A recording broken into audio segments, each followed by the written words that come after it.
আপনি আমি শয়তানের কাছে, ইবলিসের কাছে একদিনের বাচ্চাও না। কারণ শয়তান সেই পৃথিবীর সূচনার পর থেকে নূহ আলাইহি ওয়াসাল্লামের যুগের মুশরিকিনদেরকে সে পেয়েছে।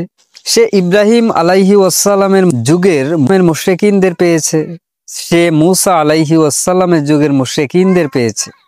সে ঈসা আলাইহি ওয়াসাল্লামের যুগের মুশরিকিনদের পেয়েছে। সে ফিরাউনকে পেয়েছে। সে হামানকে পেয়েছে।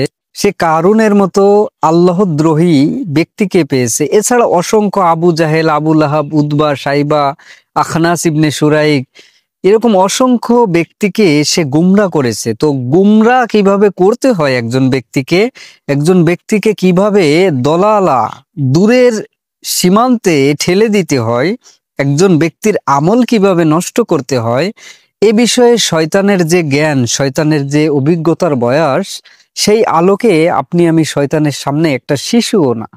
এজন্য আল্লাহ তাআলা বলেছেন যে ইন্নাশ শাইতানা লাকুম আদুউম মুবিন, যে শয়তান জেনে রাখো তোমাদের স্পষ্ট শত্রু। এছাড়া শয়তানকে আল্লাহ অনেকগুলো নামে আখ্যায়িত করেছেন কোরআনুল কারিমে। যেমন আল্লাহ তাআলা বলেছেন যে অমাল হায়াতুদ দুনিয়া ইল্লা মাতাউল গুরুর। এখানে গুরুর বলা হয়েছে শয়তানকে, যে শয়তান হচ্ছে মহা ধোঁকাবাজ, মহা প্রতারক। তো সংক্ষিপ্ত মূল কথা হলো যে আপনার আমার ইমানকে বিশুদ্ধ রাখতে হলে আমাদেরকে যথেষ্ট বিচক্ষণ থাকতে হবে, যথেষ্ট চেষ্টা করতে হবে যে বর্তমান ফিতনার জামানায় যেন নিজের ইমানকে বিশুদ্ধ রাখতে পারে। আল্লাহ রাব্বুল আলামিন তৌফিক দান করুক। আমিন।